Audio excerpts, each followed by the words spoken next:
What's going on, guys? JSGC here, and we are here for another Manchester City video. Today we're going to be doing another transfer update because we've got lots of news to be reporting on, which is brilliant. But do remember, I'm going to be doing daily Manchester City transfer updates throughout all of the summer transfer window from June, every single day, keeping you guys up to date. It's going to be a busy one, so make sure you subscribe if you haven't already to stay up to date on YouTube with all the latest Manchester City transfer news. Also, don't forget as well, social media links, they're in the description below and sliding across at the bottom of the screen if you want to go and follow me on my Twitter and Instagram. Email also in the description below too if you want to hit me up for any sponsorships for any videos or any general business inquiries. TikTok link also in the description if you want to go and follow me on there. Do leave a thumbs up as well if you do enjoy this video. 300 likes once more is the aim. And also don't forget as well, most importantly, do let me know your thoughts in the comments below, as I'm always interested in what you do have to say with regards to these transfers. So let's crack on with this video. We're going to start off with some contract news, and we've got the latest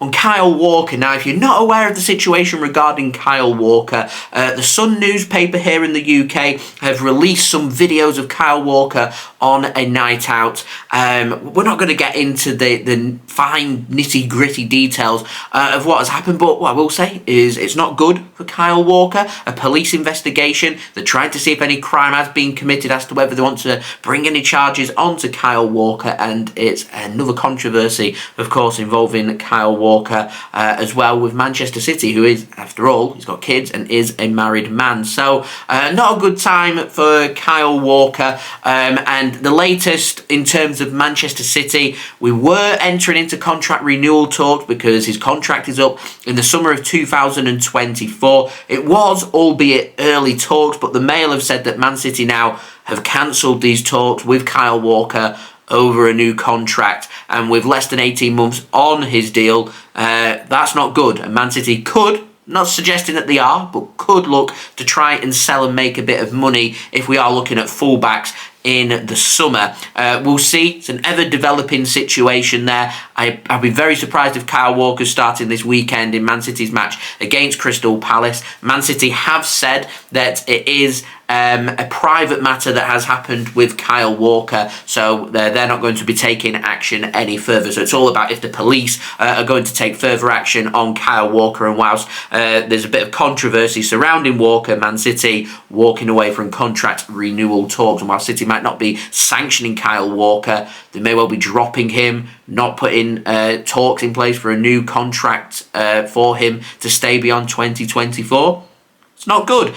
Anyway, moving on to the outs, we've got all the latest on Ilkay Gundogan. I've got a quick update on him. Now, Fabrizio Romano has said that he is still undecided on his future. The clock is ticking. Barcelona, they've been in talks. Man City, they've been in talks with Ilkay Gundogan as well. They want to give him a contract renewal. They want to give him an additional year on top of his current deal, which expires this summer. So a deal until the summer of 2024. It's believed that Ilkay Gundogan is looking for a longer contract. So we'll see what happens with regards to that. What I do think is that the longer this goes on, day by day, it becomes more and more likely that Ilkay Gundogan leaves Manchester City on June 30th of this year. Now, Barcelona aren't the only team in Europe wanting to speak with Ilkay Gundogan. There's a lot of interest in Spain. I've heard there's some interest in Italy. I know that there's some interest in Germany as well. So we'll see where Ilkay Gundogan does end up, if he does end up leaving Manchester City. Personally, I'm hoping he'll sign a new contract. He's a top quality squad player for us. It'll be a big loss for Manchester City.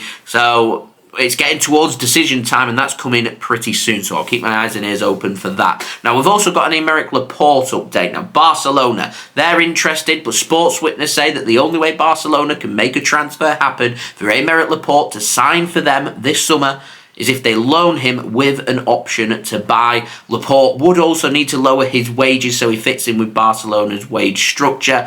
And the situation is, they want to sign Bernardo Silva, they can't afford Bernardo Silva. They want to sign Aymeric Laporte, they cannot afford to sign Aymeric Laporte. Now, if it was a loan with an obligation to buy, that changes things. But an option to buy, if I was Man City, I'd be walking away. Now, Calcio Mercato in Italy say Juventus, Inter, Roma, Barcelona and Atletico Bilbao, who are obviously Aymeric Laporte's former club, who City signed him from for £57 million a few years back. There is lots of interest in Aymeric Laporte. So my question to you guys, we signed him for £57 million. He's got 2 years left on his contract. His contract expires in 2025. What would you accept as a reasonable offer for Aymeric Laporte? It looks like we're not going to be looking to, we're probably not going to get our money back. We're going to be struggling to get 55, 60 million pounds for Aymeric Laporte, 2 years left on his contract, and a player that's unhappy and is wanting to leave. If we can touch and get as close to 50 million pounds, I'd probably be pretty happy with that. I think that's a fair reflection on Aymeric Laporte's value as well. Let's not forget, he's an international player. He's a top quality player too. Very good with his ball distribution. I imagine he'd slot in and he'd be one of the best centre-backs in a lot of European leagues, including that of La Liga and Serie A, Liga 1 and the Bundesliga. The Premier League's a very physical league, which is where I think Aymeric Laporte struggles every now and then, particularly when he's pressed. If he's going to go to a club where he's going to be sitting on the ball a lot, teams aren't really going to force the matter with them and run at him, then I think he'll be able to excel. So we'll see. He's a good player, a very, very good centre-back. It's a shame about the contract length, that we can't get a little bit more money to fairly reflect his value and his importance to Manchester City, because let's not forget, most of the time, Aymeric Laporte, when playing for Manchester City, is of high, top quality standard, and we should be getting a price that fairly reflects that, in my opinion. Now, moving on to the ins. Interesting, this one. Romeo Lavia. Now, Pete O'Rourke over on Twitter says, if Gundogan leaves, one player Man City definitely will be looking at for a replacement is Romeo Lavia, former Manchester City man who joined Southampton. Now, Man City have a £40 million buyback clause. Means we don't have to do any negotiations. If we want to bring Lavia back to the club, it's very simple. We pay the £40 million and he becomes a Manchester City player once more. He's homegrown to the club as well, and it would demonstrate to all the young players that we let go on loan, that we sell, that we put buyback clauses on them, that it does not necessarily mean that you're not going to make it at Manchester City. It just means you need a little bit more experience. City cannot offer you that experience right now. Go somewhere else, get that experience, and if you prove to be just as good as what we think you're going to be, then there's always that route for you to come back to Manchester City. We've had this before with Douglas Luiz. We didn't take the option. We have the option here with Romeo Lavia. It's a transfer that makes sense. If Gundogan wants to leave, we've got a ready-made replacement for an affordable price, a former Manchester City youngster who knows his way here as well. I'm keen on that deal. I'm keen on two central midfielders signing for Manchester City if Ilkay Gundogan leaves. I don't just want one brought in, one leaves, one brought in. Not for me. I want an additional central midfielder. I feel like we lack numbers in central midfield. So Romeo Lavia, I'm very keen on that transfer. Would love to know your thoughts in the comments below, but certainly an option for Manchester City this summer in central midfield. Now, moving on to the final transfer, Josko Gvardiol. Now, despite interest from Chelsea and Liverpool, Manchester City, they're leading the way. That's according to the Mail in the UK. He is Man City's priority for a centre-back should Aymeric Laporte leave Manchester City. Now, Gvardiol's already publicly said he wants to play in the Premier League. Leipzig are relaxed about the situation. They're confident he will remain a Leipzig player past this summer.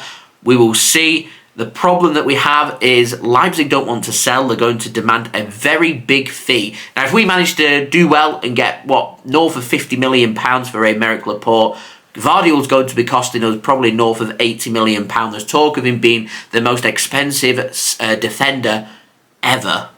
Now, he would slot in where Nathan Ake currently is. Nathan Ake is very happy at Manchester City, not looking to leave. He's been of top quality for Manchester City, so there is a situation there. Do we want to be paying £80+ million to bring Gvardiol in to potentially upset Nathan Ake? And there is always a prospect, because Nathan Ake is a top quality player, that he keeps an £80 million defender out of the team. And I can see if that is the case, Gvardiol getting very unhappy very quickly. So the question is, can Gvardiol adapt his game? Can he go in at left back? Can he go in at defensive midfield? Can he play at centre back? If Ruben Diaz picks up an injury, can he sit at the back, right in the middle of a back three? These are the questions. And Man City, they'll want to get their answers. They'll be very patient about this. They'll think very carefully about it, because they will only bring in the very best top quality players to their squad that will fit in with the team as well. Interesting one. definitely something I am keeping my eyes and ears open for. So do let me know your thoughts in the comments below. Leave a thumbs up if you did enjoy this video. 300 likes is the aim. If you want to stay up to date on YouTube every single day throughout the summer with the latest Manchester City transfer news, make sure you subscribe to my channel. Also, don't forget social media links. They're in the description below and sliding across at the bottom of the screen if you want to go and follow me on my Twitter and Instagram. Email also in the description too if you want to hit me up for any sponsorships for any videos or any general business inquiries. Also, don't forget as well, TikTok link, that's in the description if you want to go and follow me on there. That would be much appreciated. And I'll see you all again tomorrow, preview time for City's big game away against Crystal Palace. So I'll see you then. So I've been JSGC. Thank you everyone for watching. I hope everyone is safe and well. Peace. Ciao for now.